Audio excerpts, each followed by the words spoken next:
Uh,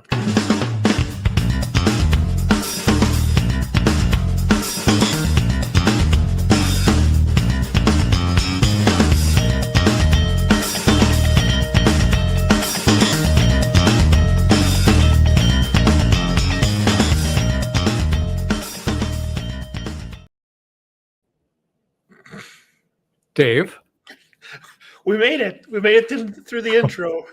professional. Yes. Welcome to the Duluth Conservative. It is December 3rd, 2025. Shout out, happy birthday, Ritu, woman I work with. How you doing, Dave? Surviving, even though it's going to get below zero tonight. It's going to get well below zero tonight. Yeah. I heard 9 or 10 below. But on the bright side, that's basically what the coldest is going to get. You might have a week at 20 to 30 below, but basically it's as cold as it's going to get. So. Yeah, but it's not supposed to get this cold until January. It's the beginning of December. That means we can have 3 months of this cold. Yeah, I seen some stories where they retracted all of the climate change models. So that was interesting, especially on a day like today. I'm leaving my truck running outside all day today. Yep. So we're going to have a great show tonight. And instead of doing a whole overview of the entire show, I'm just going to tell you the main topic: fraud. Fraud in this state of Minnesota. We used to be known for the land of Paul Bunyan. Now we're known for the land of fraud.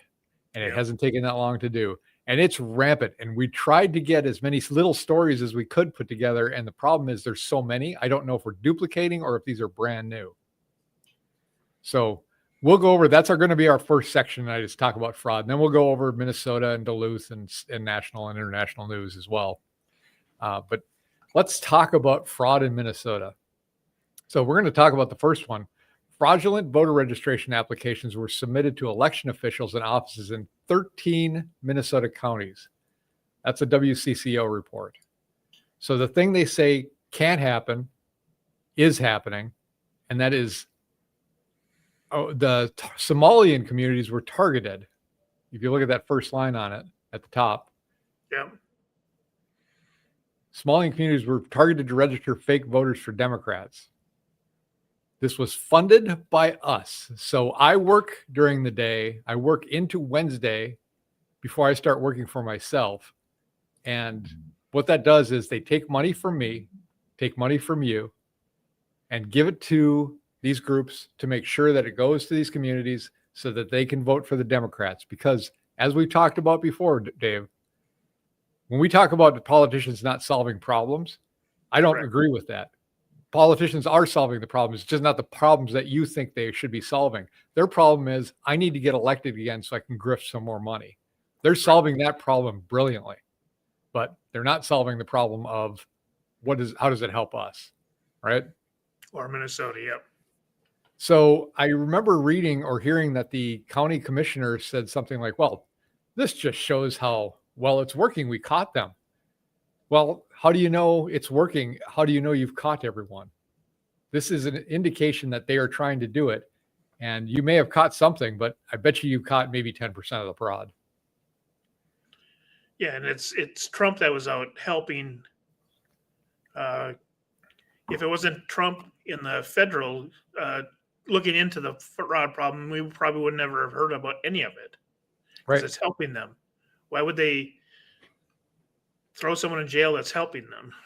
Exactly.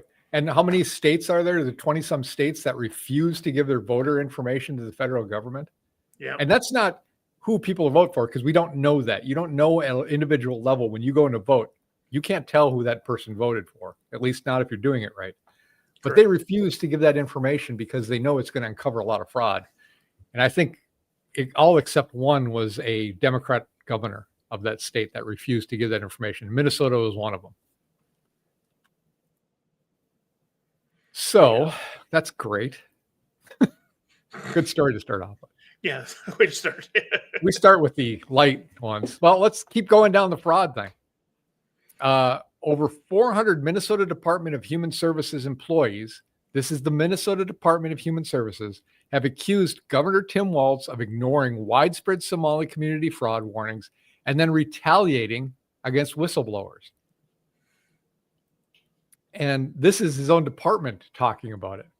Now, have you seen much coverage of this in the local news? I haven't. Not locally, no, not at all. Just like many other things that happen in Duluth, unless you're reading the Duluth Monitor, you're not going to know about it. That's the only paper I've found so far that has been covering hard topics. And from what I can tell, from what I've read, the people running it or the people writing articles are fair.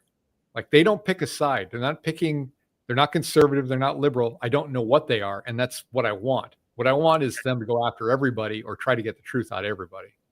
And so that publication, I actually have a subscription to now because I find it very worthwhile. So what do you make of that Department of Human Service employees going after Governor Walz? I think it's sad because they tried to do it through the proper channels, and then when no one would listen to them, they just had to go somewhere else. They had to go to the media. They said the same thing to the New York Times, and they were forced to do it because they knew there was fraud going on, and nobody would do anything about it. So it's their responsibility as Minnesota taxpayers to, get the word out. And if the governor isn't going to do it, then you find somebody else who does. So they were forced into it by Walz. Yeah, and remember, while they had the trifecta, if you mentioned fraud in this state, they laughed about it. They wouldn't do a thing about it. The only time they've gotten motivated to actually do something about it now is when we have a tied House and almost a tied Senate. But before that, they wouldn't even mention it. They just disregarded it as not true. And that's how we got to where we are today. Right. $18 billion surplus spent, $10 billion tax increase, and a $7 billion debt. That's $35 billion right there of excess money, not including the budget itself. And that's what you and I are paying for, Dave. As for people probably listening are paying for too. And that's why you go to work. Congratulations. I think there's a term for something where you work for somebody else and they take the fruits of your labor, but I can't put my finger on it. I'll think of it sooner or later. Yeah, we'll figure that one out. So when they go after Walz and they say, do you take accountability for this Somalian problem? What he says is just gibberish. He's a word salad like Kamala Harris. He just says, it's Trump's fault. He actually blamed Trump for the problems. And then I had actually down further, and I'll cover it again because I like the story so much.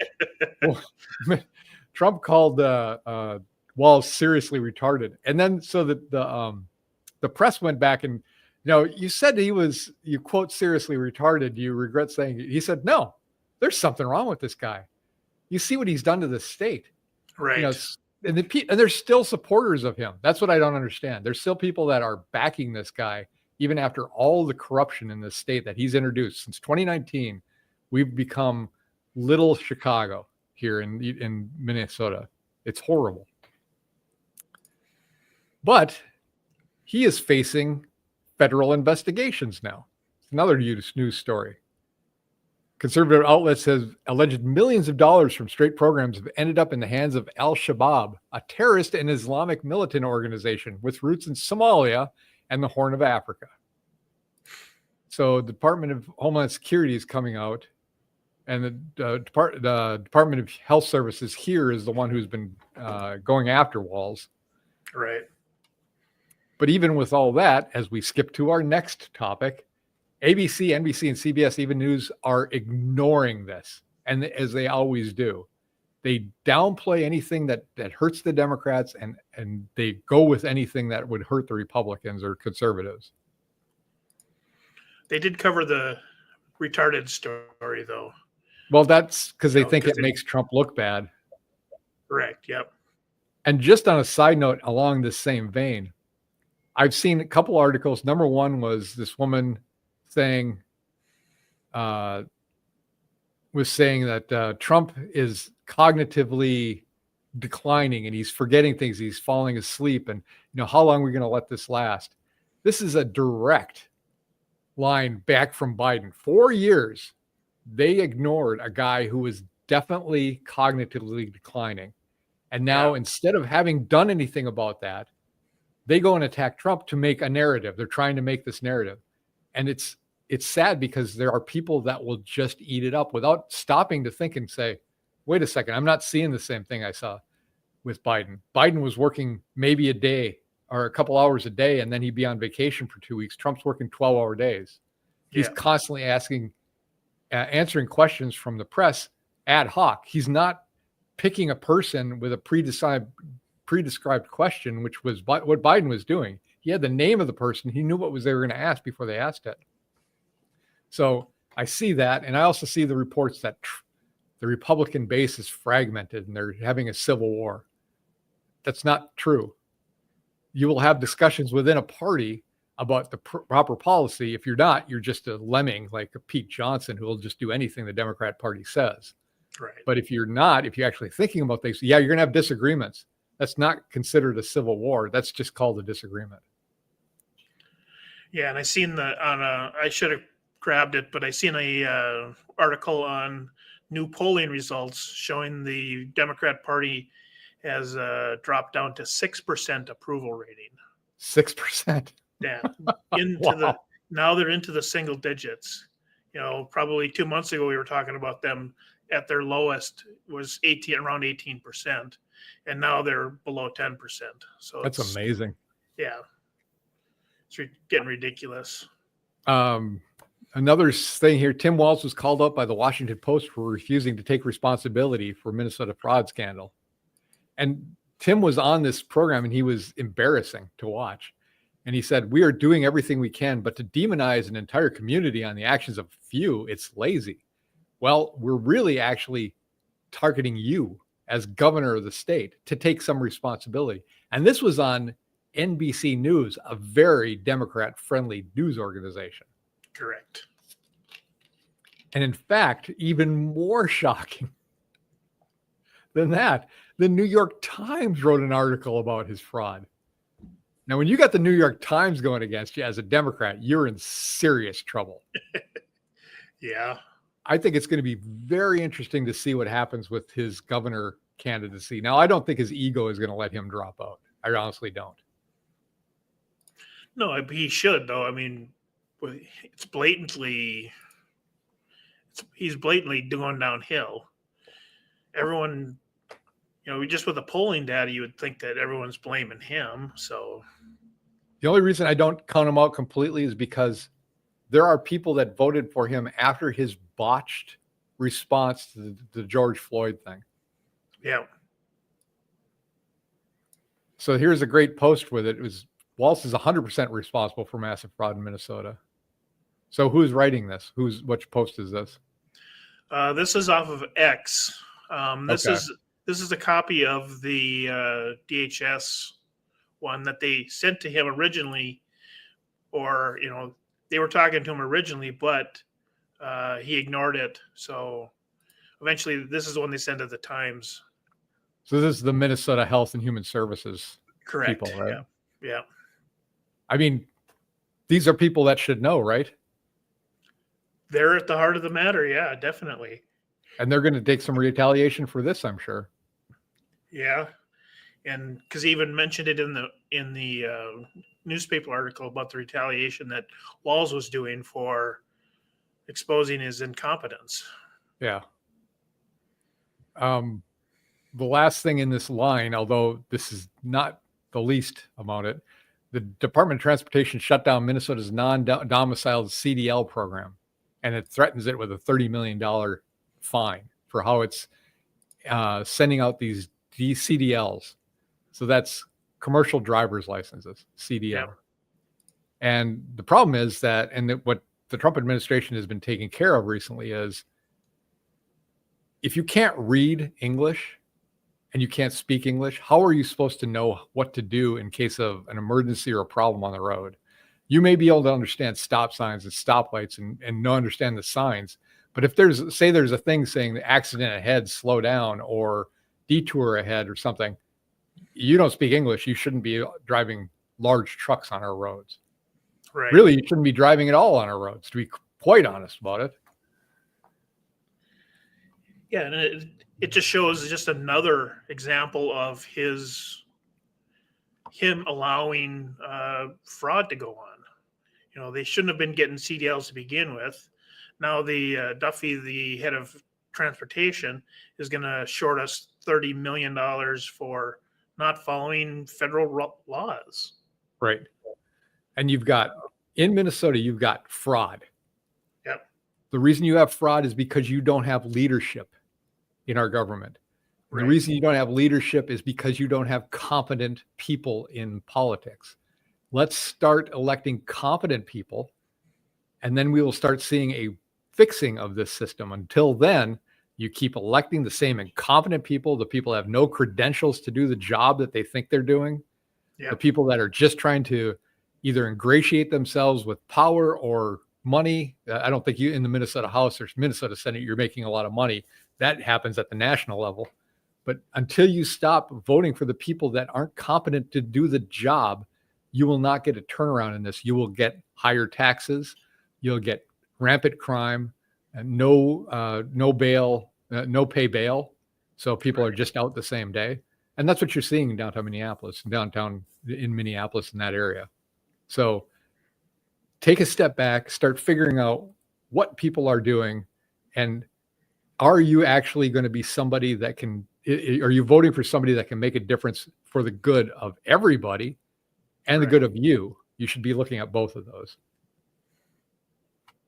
So that's my take on it. What do you think, Dave? We'll wrap up the fraud segment with your thoughts. Well, I listened to the NBC interview, and he said the line, and we are doing everything we can, but to demonize an entire community on the action of a few, it's lazy. Right. But when we had the Annunciation shooting, he wanted to ban all guns. So you have, one bad apple shooting up a school. Therefore, we should ban all guns, because that's, right.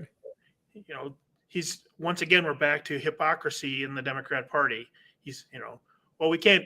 The Smalians did all the fraud in Minnesota. Well, we can't demonize the whole community. Right. But if someone uses a gun, well, then we can. That's okay. Exactly. To demonize the whole gun-toting community.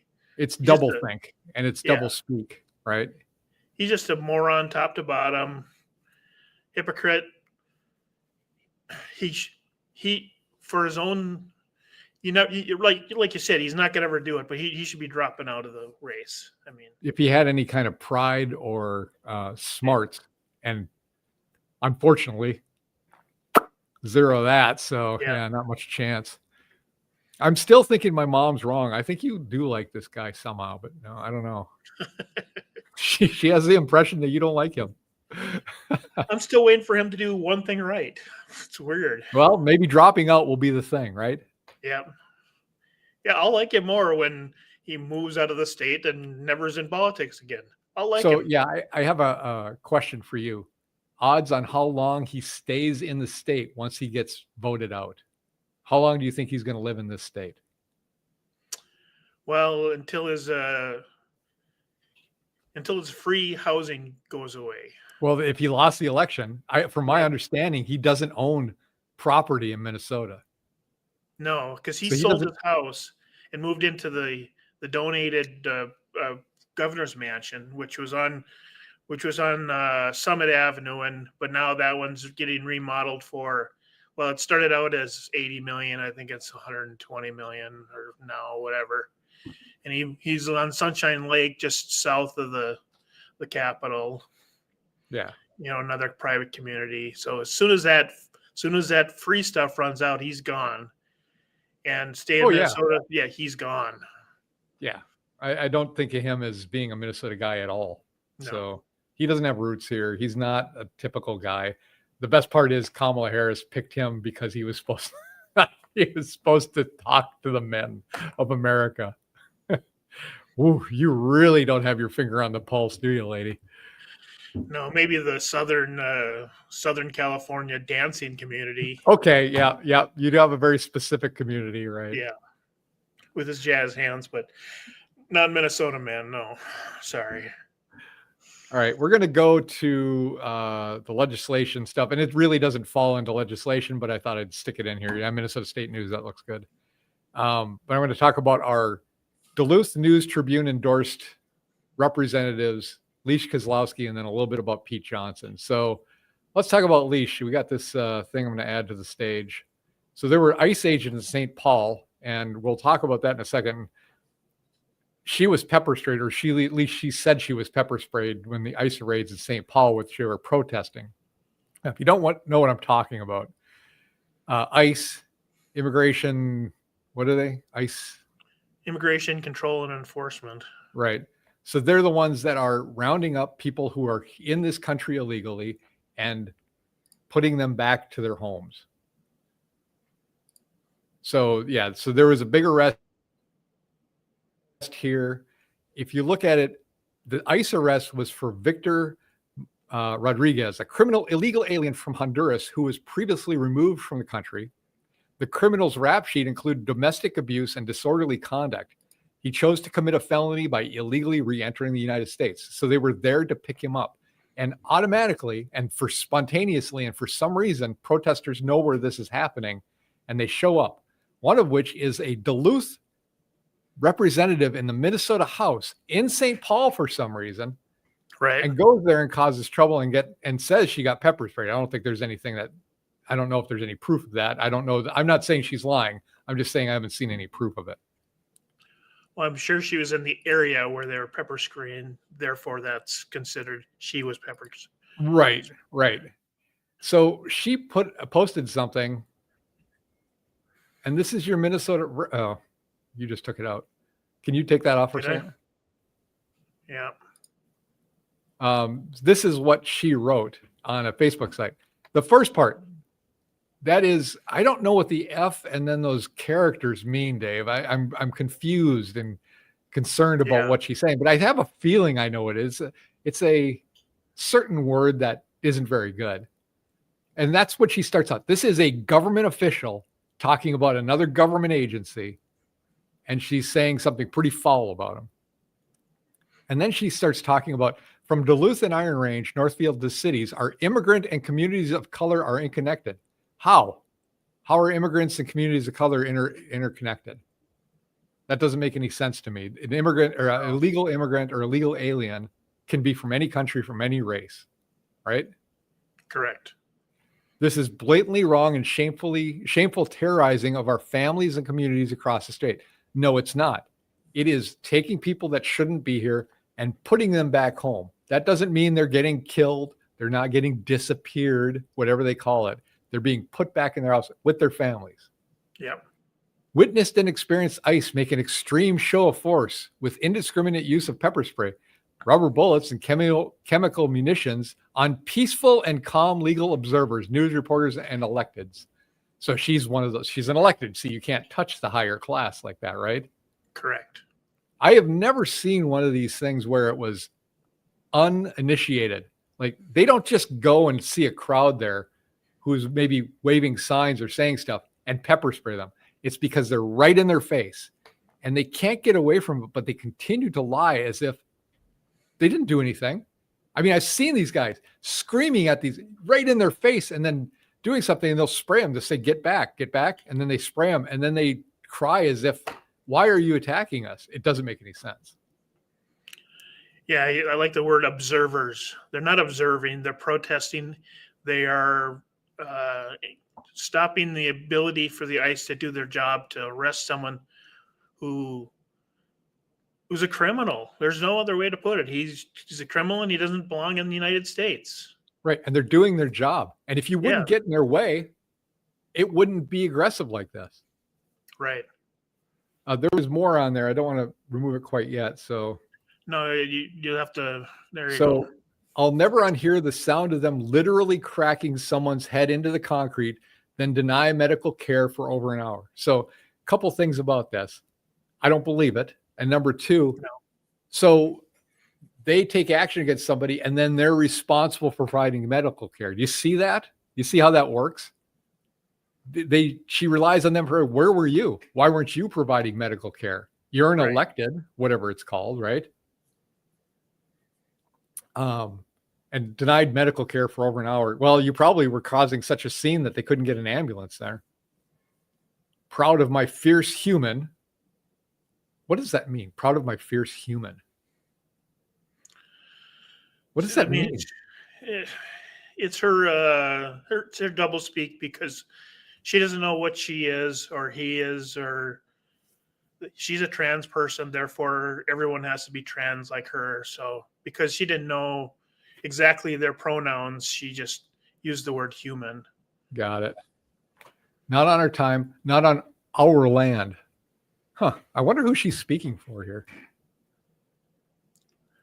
Yeah, she's in St. Paul, so she's obviously not representing Duluth. Right.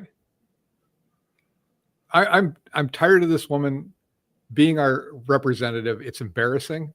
She doesn't represent Duluth. She doesn't come up with any brand new ideas for Duluth or anything that's going to make our lives better. And she's in St. Paul quite a bit, as far as I understand. I don't understand why people vote for her. And she calls it stolen land. We live on stolen land. She's actively trying to help people evade ICE, try to stay here illegally. You know what? I don't support people being in our state illegally. I don't endorse putting them out on our reservations illegally either.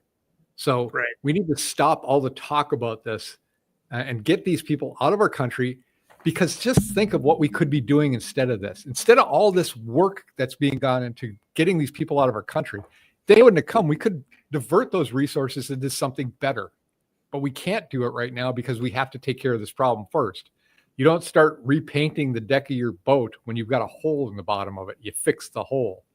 But man, if that hole didn't appear, you can make your boat look a lot better. That's the analogy I have for this.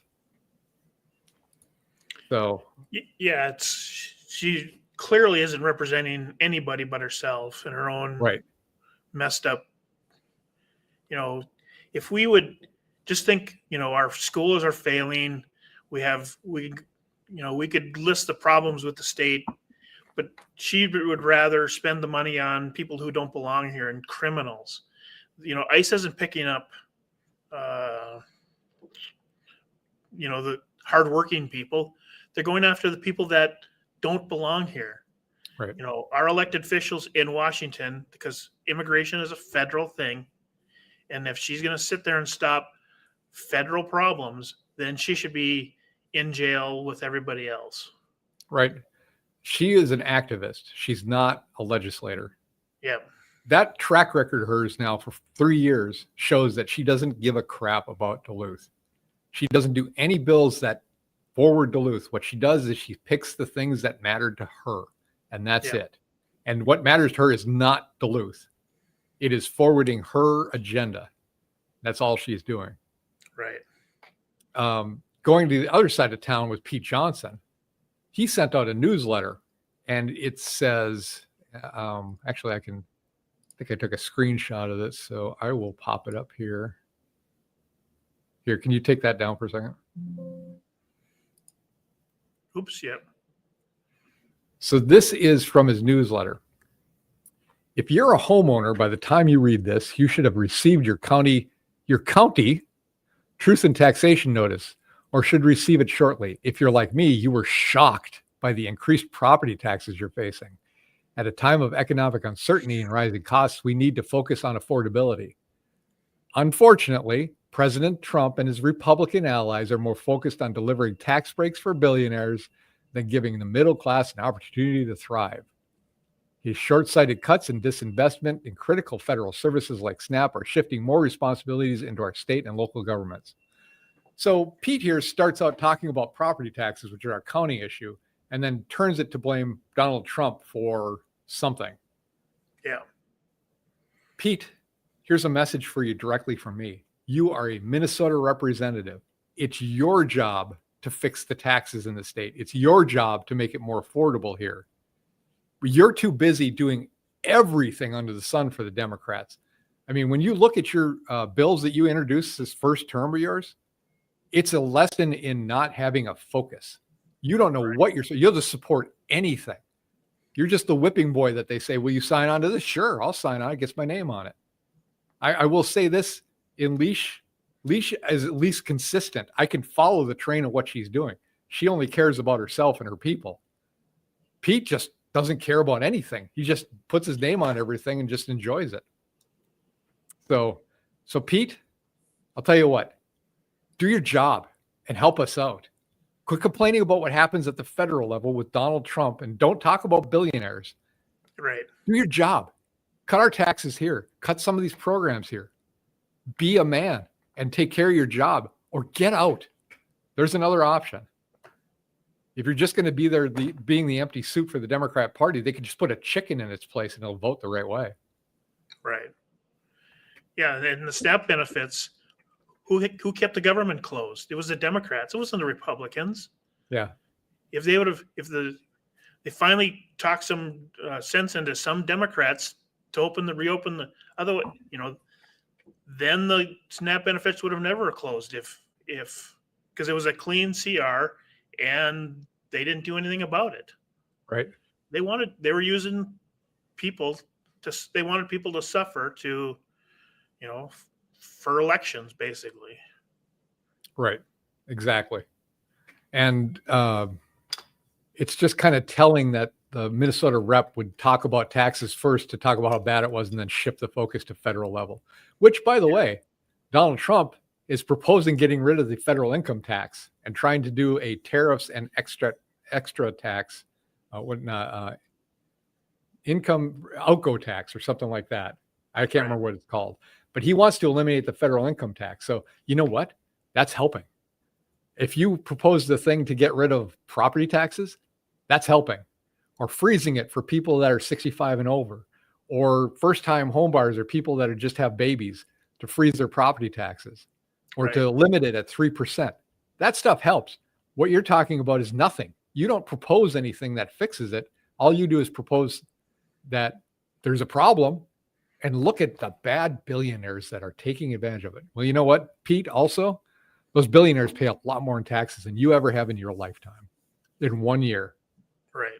Unless they're those trust fund kids who are just making it off investments and just letting it fly. Sooner or later, they have to take money out and they get an unrealized gain tax, right?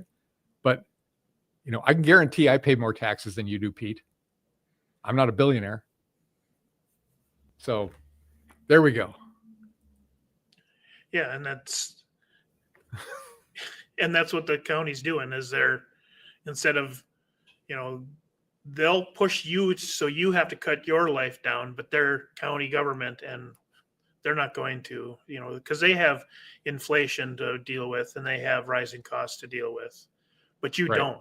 So they can raise your taxes 12%. My property taxes went to over $10,000 a year. That's almost double from when I bought the house not even 8 years ago. Yep. That's Minnesota taxing. 12% increase in the county tax. Duluth city tax up 4.5%.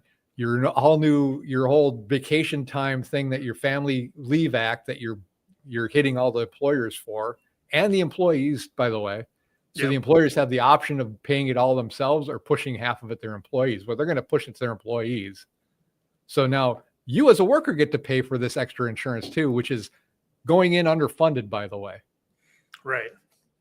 They thought that was going to need a 1.24% tax, and they've taxed it at 0.88%, and they delayed it, right? So they passed it, the delayed implementation, so you'd forget about who passed it, and they also underfunded it. So when you get hit next year for another big tax increase, it's already in place. You can't get rid of it now.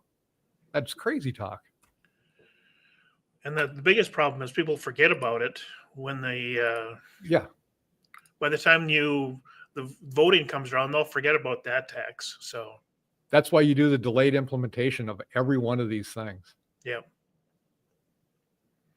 Last thing in this section of the Minnesota stuff is the Attorney General Ellison has now sued the Trump administration over SNAP eligibility changes for refugee and asylum seekers.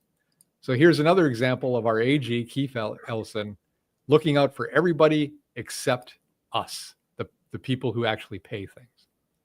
Right. And this is what Pete does. This is basically his job, I guess. Or Keith, I'm sorry. Keith's job is to look out for people who are here illegally. What good are you? Why don't you go to that country? Leave us alone. Yeah, why don't you protect Minnesotans and help Minnesotans? I don't think he's from here either.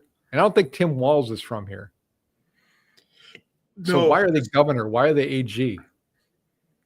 No, for what I hear, when he was a high school football coach, that was in Missouri. Yeah, he grew up out there, right? Yeah, something like that.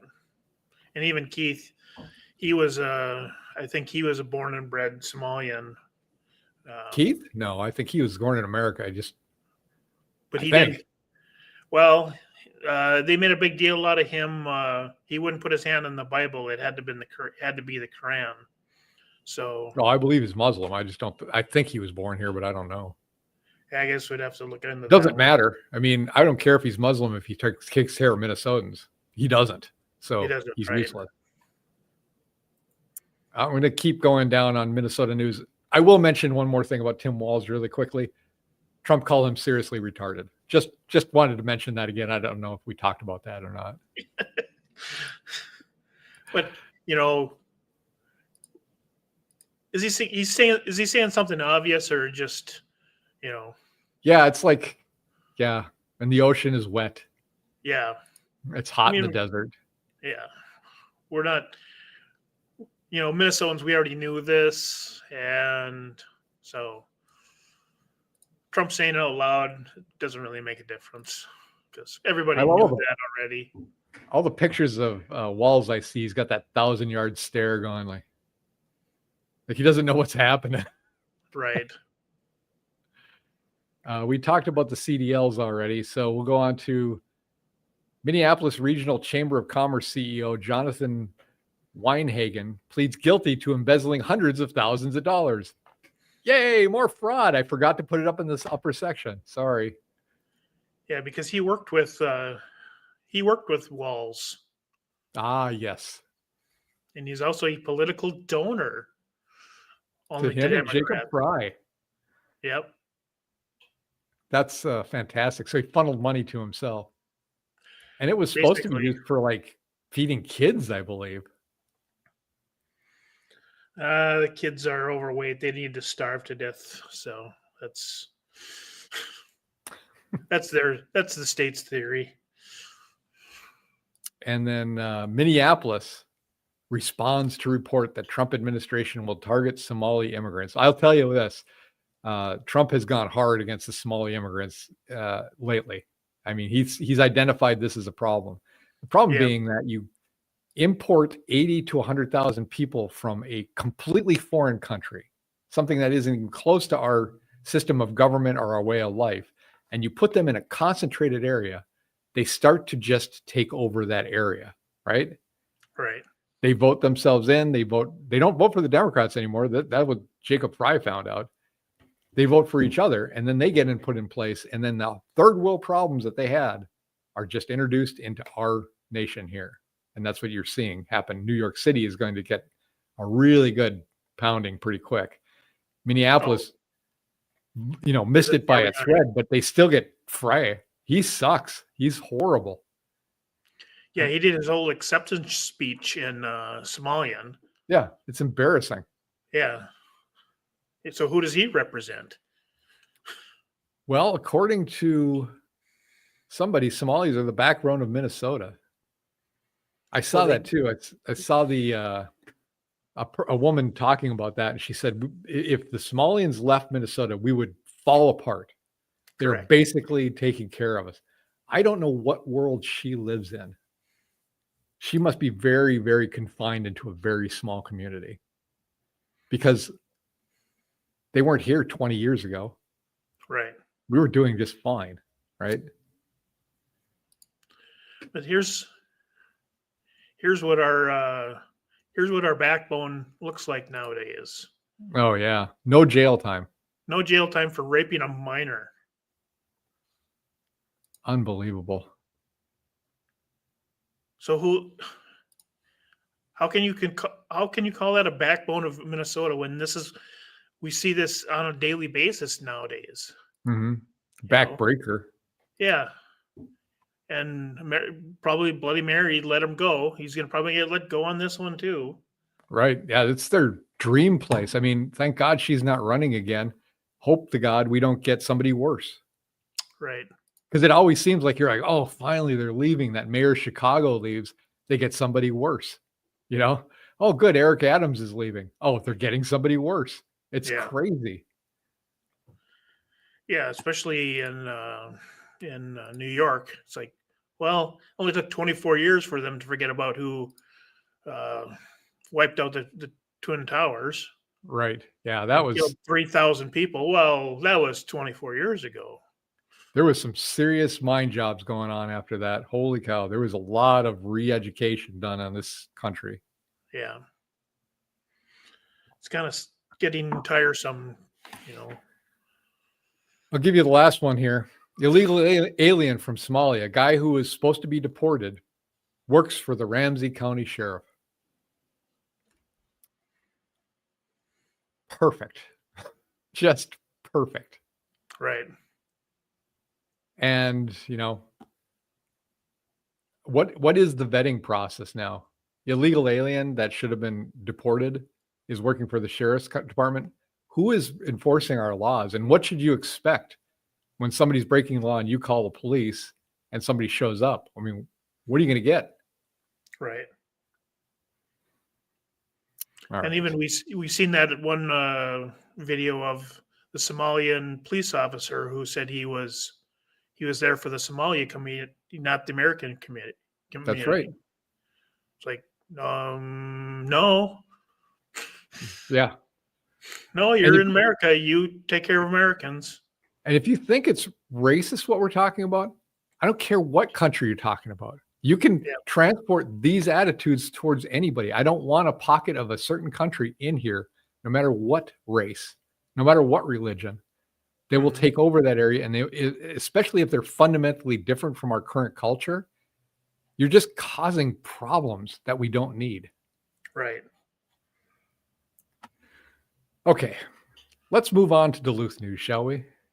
All right.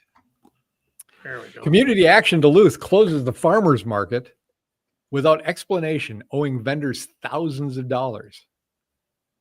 So this is the Duluth Monitor again that came up with this story. I don't know if it's accessible or not, but I put a link to it.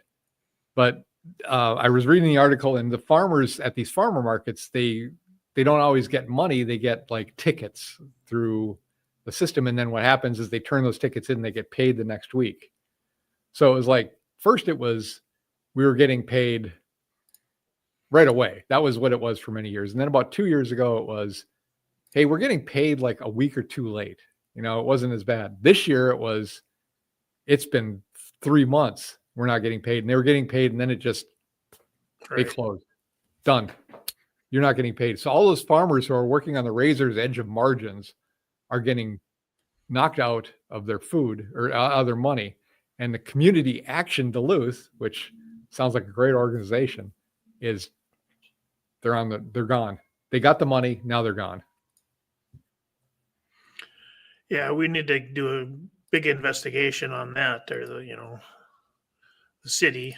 I mean, obviously, Karan Keith Ellison isn't going to do anything. So, no.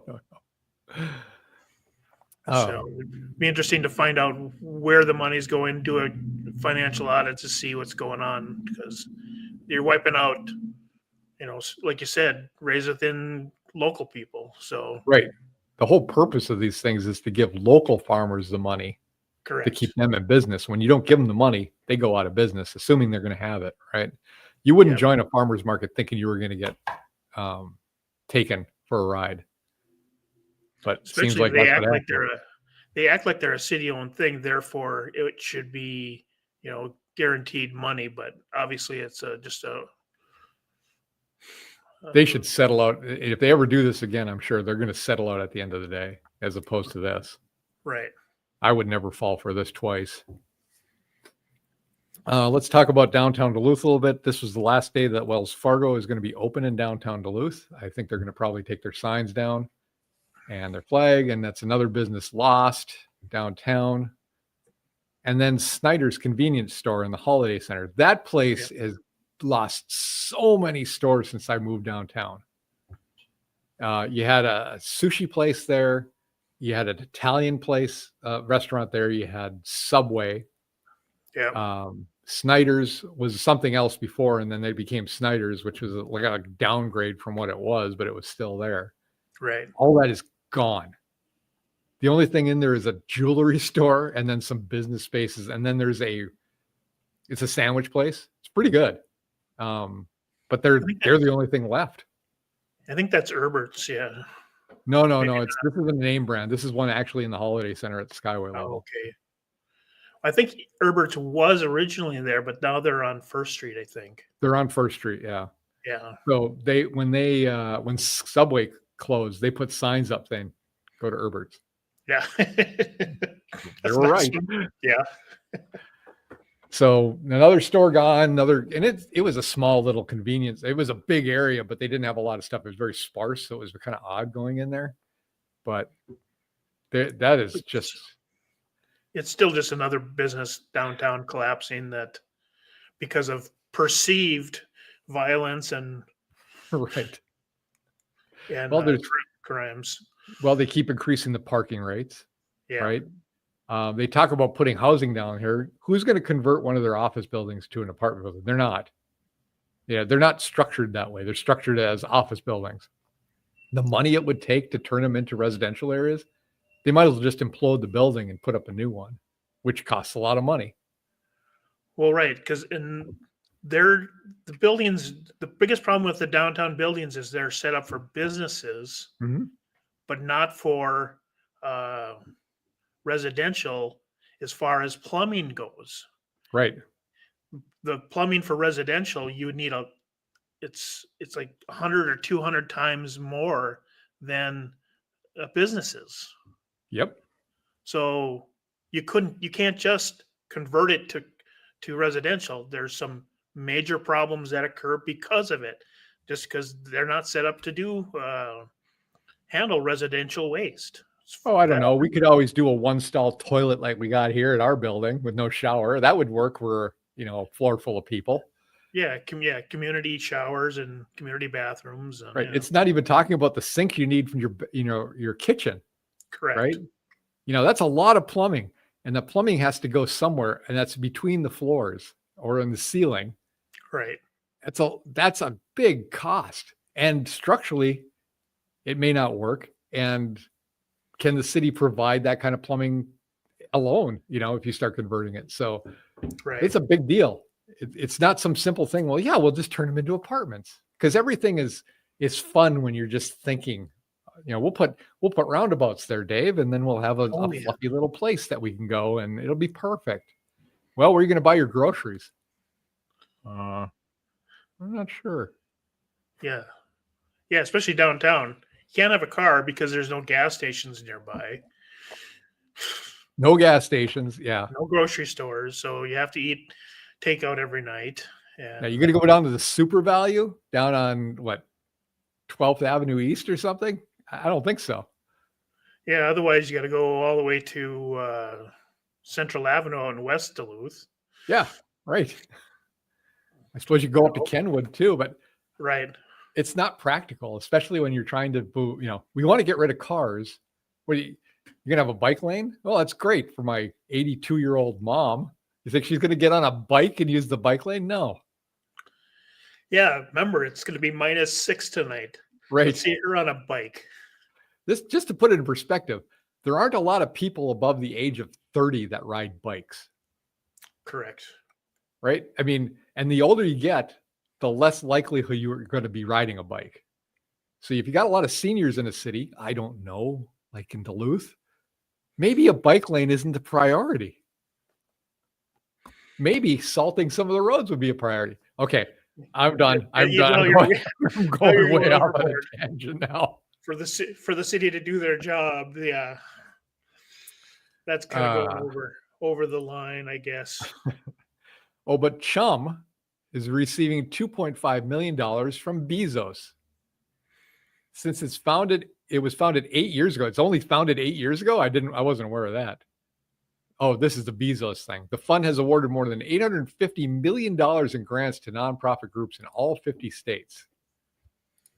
So Chum has got $2.5 million now, extra revenue, so they can do what they do with that and hopefully get the people out of Kenwood pretty soon. And so that's, I mean, you were telling me an angle on this, though, was Bezos was trying to kind of soften the mood for the data center, right? Yeah, but I also forgot about he just put a warehouse out in West Duluth, down in Gary's, right. And a distribution center, right? Yeah, a distribution center, and they were talking about unionizing. So there's another thing he has to put his money into, is to stop him from unionizing. Oh, that's true. So that's why you're seeing money now flow into Duluth. Otherwise, if it wasn't for his personal, you never would have seen any money come into Duluth. So yeah, I'm gonna grease the wheels, right? Yep. All right. Next story, last story. DETA approves the Lester Park acquisition. So, have you read this story, Dave? I read it, but it didn't. You're kind of involved in it a little bit more than I am, so maybe you can enlighten us on what's going on. The only thing that I thought was interesting was going to take 9 months to do a land use study, which is going to cost $350,000. It'd take 9 months. That's pure government right there. You know, when we could have done this 6-7 years ago and already been making, $1 million, making $1 million for the city in property tax for all the residential stuff and the golf course. Right. But now we're going to spend more money on trying to make a decision that and I guess they already own a bunch of the land. DETA does. So, if I'm understanding correctly, this was a place that bought a portion of Lester Park Golf Course, but I should probably read more about it before I even comment on it.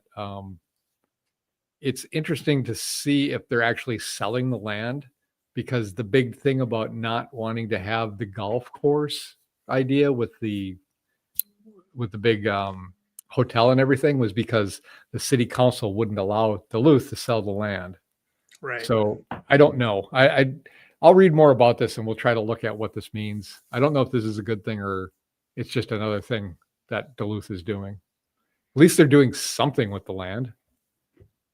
If they're just going to fill it up with houses, though, I don't know if that really is the answer. Yeah, and it just sounds like it's a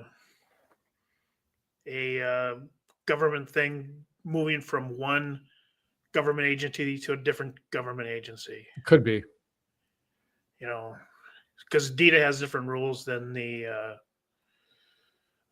city does. So, But what I'm hoping is this is the beginning of selling it to that land developer with the hotel and the restaurants and the golf course. That perfect plan that was estimated conservatively at $10 million income to Duluth per year. Yeah. What I fear is it's going to be just a vomit of houses that they're going to stick out there and not have any support for them. So we'll see. We'll see what happens. I don't want to be a negative Nelly now.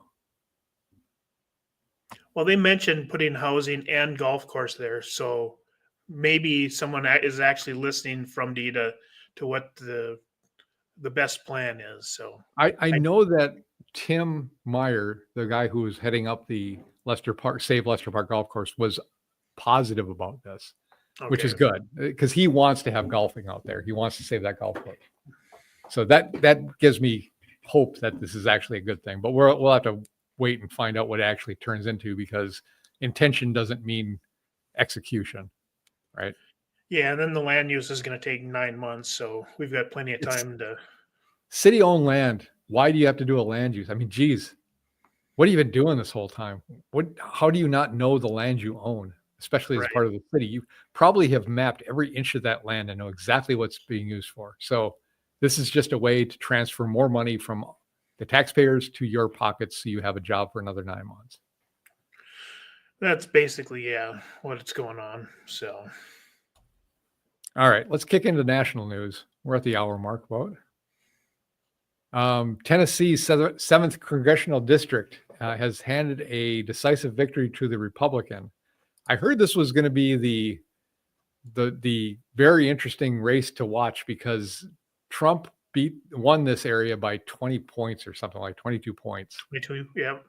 And so they were worried that they could actually lose this. But the Republican candidate won by 9 points. So it's a pretty good victory. It just means that if you think that we're safe here, we're not. You got to keep fighting like it's for your life every single election because it's too easy to lose the rights you have. And we get the wrong Congress, wrong Senate in place, and they can inflict a lot of damage before we can stop them. The Democrats have proven this in Minnesota pretty handily, actually. Right. But remember the opponent he was up against was the lady that hated Tennessee. That's right. She hated like country music. She hates Tennessee. Yeah. And he only won by 9 points. Right, exactly. He should have won by 60, 70 points. What do they have to say to not get elected? I mean, it's like she was doing a test. It's like a dare. Say this. Say you don't even like the place you're running for. And she still gets a large vote. My God. Right. That's why it's so ridiculously interesting. It was like... Next story is Judge Teresa Gonzalez let Lawrence Reed out before he lit a woman on fire despite prosecutors begging to keep him detained and 72 prior arrests. She basically admits she's a DEI hire and rules based on how people look. So can you pop that link up? So we're going to put this link on here, and I don't want to play the video actually, but just you can see the judge here. And I saw a comment. This isn't my own thought, but it's a comment that I thought was good. Was if you can put a bartender in jail because he overserves a drunk person, you should be able to put a judge in jail if they're lenient on a person, let them out earlier than they should be, or don't give them the at least minimum sentence, and they commit a crime. You should be liable for that. I think that's a good analogy. You're expecting more from a bartender than you are from a sitting judge. And I don't know how they get this idea that they can just nullify. I think we had a story last week that just said the jury came back with a guilty verdict and the judge just nullified and said, no, I don't agree. So it's not going to happen. Right? Yeah. So there's a lot of backlash on that too, but we'll see if anything actually happens. See if anything actually happens. The idea, I don't know if this is an elected judge or an appointed judge or, but I do know that you can elect a judge with absolutely zero legal knowledge whatsoever. They don't have to be a lawyer, have been a lawyer, have any law degree of any kind. That's scary enough in itself. Yeah, judges want to keep the things fair, and that's not a Parents sue district after school forced their daughter to share a bed with a trans male student on a trip. So she goes on a trip with her school.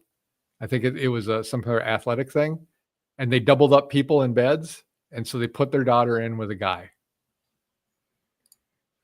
without telling the parents first either, or getting consent. Yeah. Nobody should have to discover that. If you're a parent, that's your worst fear. Your worst fear is that they're with people that don't know how to take care of your kids. And don't care.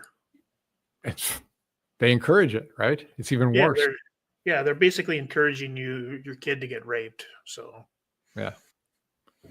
You're saying those words, Dave, that are going to get us deplatformed. Yeah, I suppose. I don't care. So give us the week off. Gives us the week off. It makes it spicy. That's what people want, right? Yep.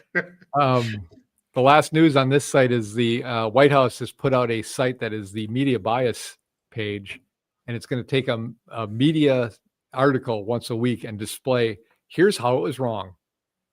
And so this is whitehouse.gov/media bias. And this guy right here, I don't know if you saw, he's one of the seditious six, the ones that were encouraging people to disregard orders. So let's just go into that story a little bit. We can take this guy down. So there was, I think, 6 lawmakers or people that had used to work for the CIA and work for the government and were in the military. And they put a video together, much like that montage video where you saw the news organizations saying the same story.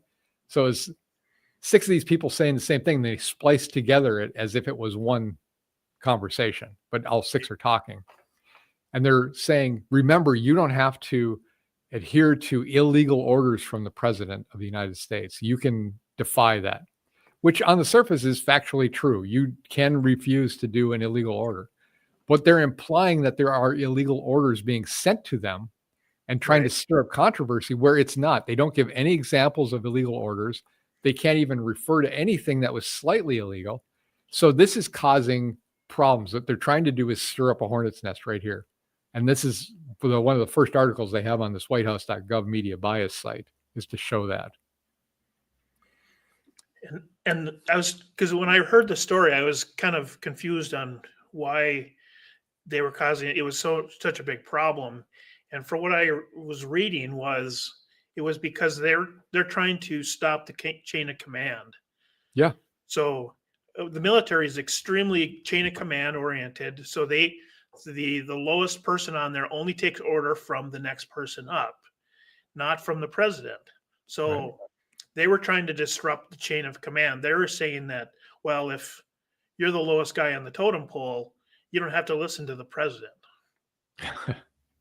And that's completely against the military. That's not how it goes.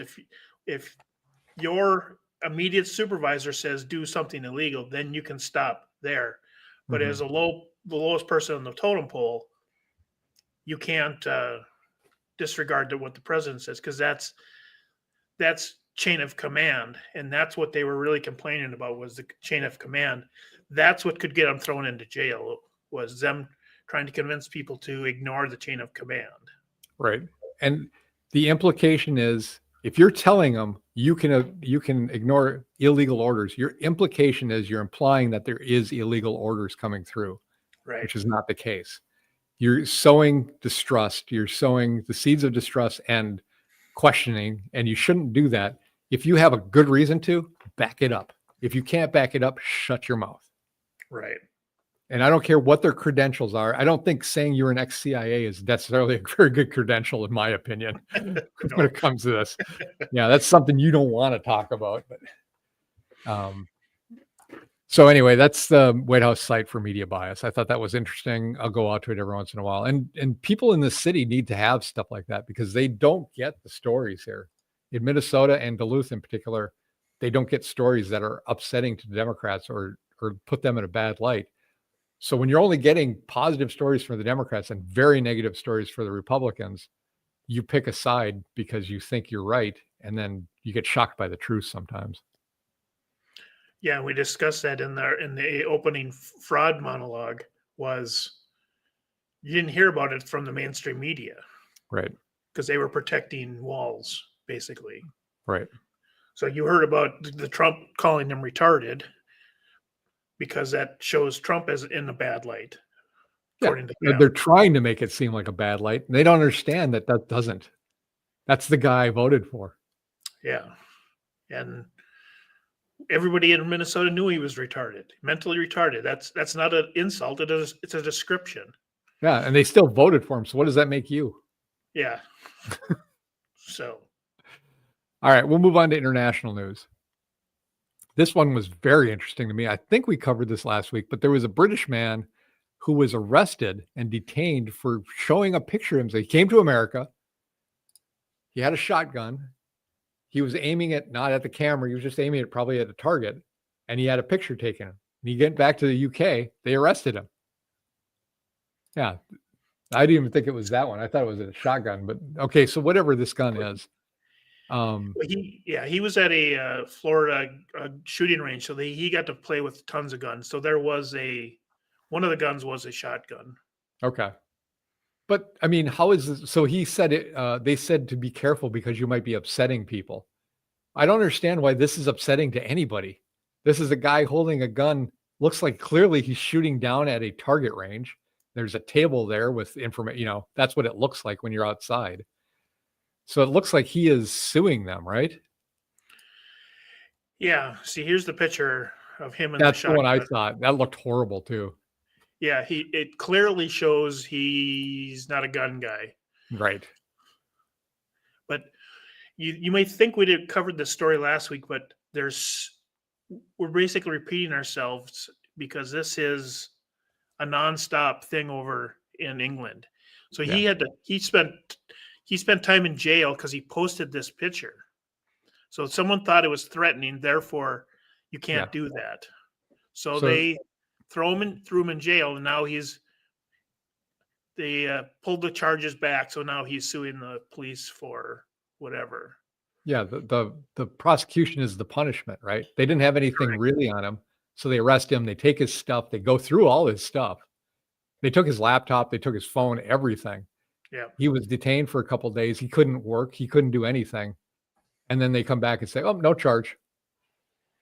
And he That's lost the his job because he was a computer guy. Yeah, the process is the punishment. So grab that next link and show what else they've done. So this is a comparison to the guy that you just saw holding a shotgun very horribly, and then what looked like a long rifle. And then scroll down a little bit. I'm sorry, this may be the wrong link. Now, this must be the wrong link. You got the wrong link. It's an X link. Go to the link above it. It says right under "and for comparison." You see it? Oh, yeah. So this link is going to show you a different link here.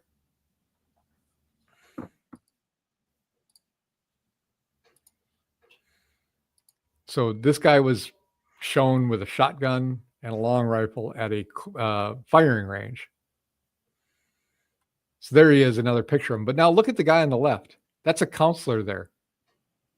That seems more threatening to me. I don't know.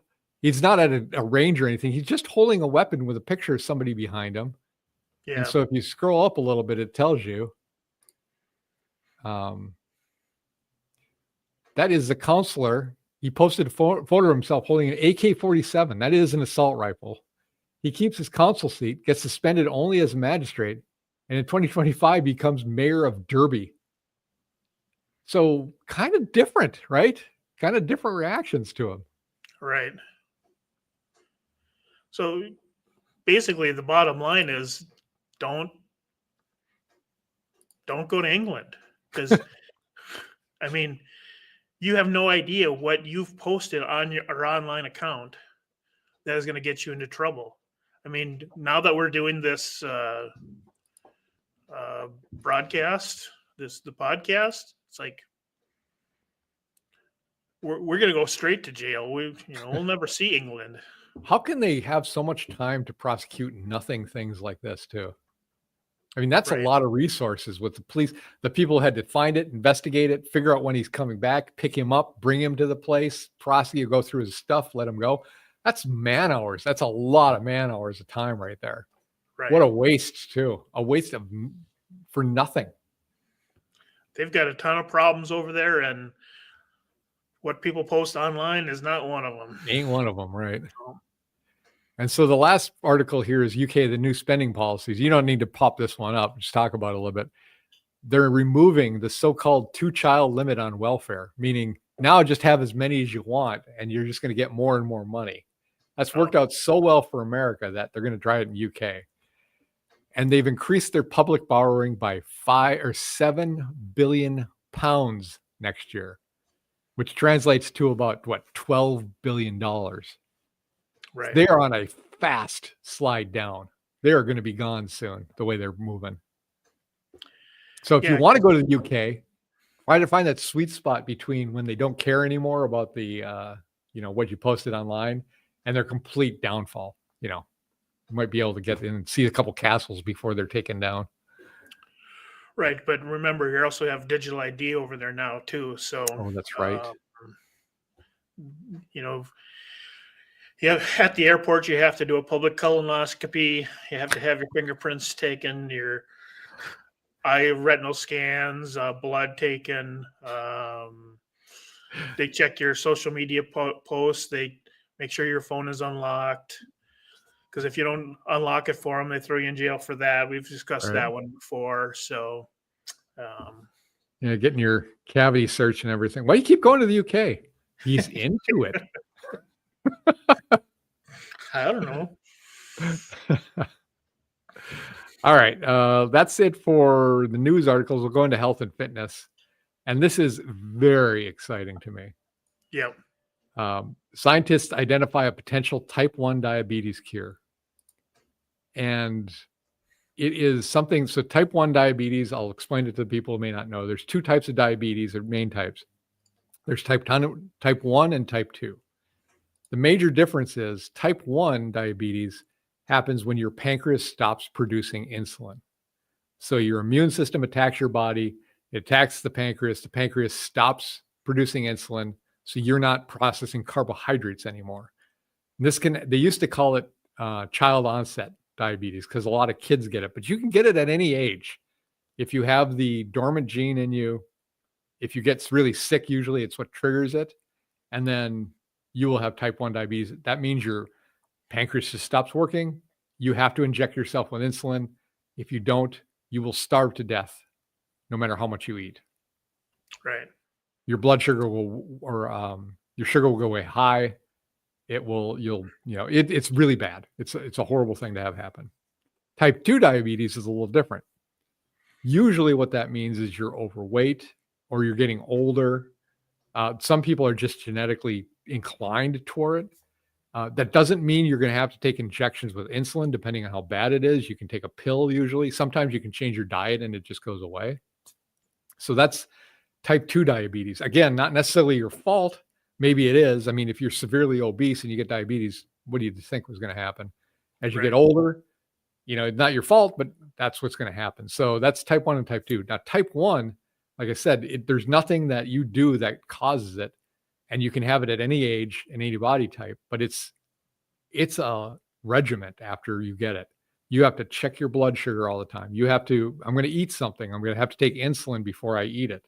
You don't want your blood sugar to get too high. You don't want it to get too low. It gets too high, you're going to get sick. If it gets way too high, you go into ketoacidosis and you could die. It goes too low, you could pass out. You could die from that too. So they're real consequences for going too high and too low for type 1. I got a text saying that there have been trials in Switzerland, I want to say, and for a human, and over a year, they have not had to give themselves an insulin injection, and their blood sugar has been perfect for a year after this. That's really hopeful because the key to this too is there's no rejection drugs you have to take. So in the past, what the thing is they take a pancreas from a cadaver, or not a cadaver, but somebody who had recently died, or a pig, and implant it into your body, and it would take the place and produce insulin. But you had to take a cocktail of medication every day so your body wouldn't reject it, because you're putting something in your body that's not yours. Your body automatically goes, kill it, get rid of it. Right. Naturally attacks it with white blood cells and stuff. So this is huge. And this could be a treatment for any autoimmune disease. And rheumatoid arthritis is another one. That's a huge one. Lupus, non-cancerous blood conditions like sickle cell anemia. That's pretty incredible. Yeah. Yeah. To me, this is an actual cure for diabetes, not just, oh, we'll put you on insulin and you can control and live the rest of your life. This is an actual, we've cured it. We've got it figured out. And hopefully after the testing is done, this will basically put an end to diabetes type 1. Yeah, it's the difference between a treatment and a cure. Correct. This isn't like COVID. This is an actual cure. Right. The funny thing is, everybody I've told about this, their same reaction is this: they better hide. Yeah. Place like Pfizer, this is type 1 diabetes is a multi-billion-dollar industry for them. Yeah. Those little test strips for your fingers, those little shots, the things that have to do it, and then they put it into a sensor. You've got you can put ones on your arm now. You've got a pump, or you've got the insulin, and you've got the syringes. There's a lot of stuff that goes on to managing your diabetes that if this fixes it, that all goes away. Yeah. I hope that all goes away. It would be fantastic. Exciting stuff. Yep. Okay. That's it for the articles. Anything else, Dave, you want to shove in there at the last? No, that pretty much covers it. Okay. Just talk about our word of the day. Word of the day. Go ahead. Go for it. So we were trying to figure out, what was basically been in the news recently, and we mostly hear about fraud. That's what we covered at the beginning of the show. But it's in Minnesota, it's always coming from the foreign community. So one of the things that is required of that is they assimilate. So that was a word that we thought that would was kind of make sure that people know what assimilate means. It's a verb. Basically means to consume and incorporate nutrients into the body after digestion. So that's basically what it means. But as far as we're concerned, one of the definitions is to absorb immigrants or a culturally distinct group into the prevailing culture. To bring a likeness or conformity to cause a resemblance between. So basically, it's them fitting into the culture of America. So what I was really curious about is, where does that say that in the U.S. Constitution? And I found out that it actually is in there, but it's not for Native Americans. So Native Americans have got an exception to this. So if you're a Native group, but for what I found, it says the English language and U.S. civics tests required by the Immigration and Nationality Act are the most prominent modern examples. While framed as a practical necessity for civic engagement, they function as a legal gateway, ensuring that shared language and knowledge among all citizens is a form of encouraged standard assimilation. So to become a citizen, you have to assimilate to the culture, which means learn the language. That's why the CDLs we talked about earlier, about the driver's license, that was a problem. We talked about the Somali community not assimilating to Minnesota, because I've seen article after article about grifting in the Somali community in Somalia, but they're bringing that over instead of, being free. Right. So assimilate is kind of the word of the day, the word of the week. And so when you move into a new place, you don't try to make that place like your old place. You figure out what the new people are like, and you try to fit into that place as best you can. Correct. Right. You go to another country, you try to learn language. You don't go outside their customs. If their custom is to wear a shirt outside, but you came from Hawaii and you're used to being shirtless, put on a shirt, right? Right. It's common courtesy, and that's the problem with importing 80,000, 100,000 Somalis. Put whatever word you want, whatever country you want, in a small location. They're going to turn it into that place. Right. And if that place is starkly different from where you're putting them, that's going to cause a lot of friction. Yeah, kind of like Portland this week when they put up a Christmas tree and decided it wasn't a Christmas tree, it was a Unity Light Festival tree or something like that. Portland never change. No, they're good. Just like walls, they're good for a laugh. Good for a laugh, but then a scary kind of laugh. Yeah. All right. I think that kind of does it. That's enough. That's enough for That's handle enough. for the holiday season. So, all right. Well, thanks for sticking. If you watched it, I hope you liked it. You know, we're going to be back here next week, probably a Wednesday or Thursday. It's kind of fluctuating right now with stuff going on because December is a busy month. So we'll try to give you as much advance warning as possible. But yeah, we'll come back here next week. Appreciate you guys all watching, and please like and subscribe. Thank you, Dave. You watch every video, they say that it gets to the point where it just rolls off everybody's back anymore. yeah. All right. Didn't we have a different one for the different banner? That will come on the end stream thing. So as soon as this thing goes away, okay. Now you're seeing how this stuff works. Isn't it great? Yeah, all right. Every now and then. Yep. All right. Well, our working. So there we go. All right. You guys have a good night, and we'll see you next week.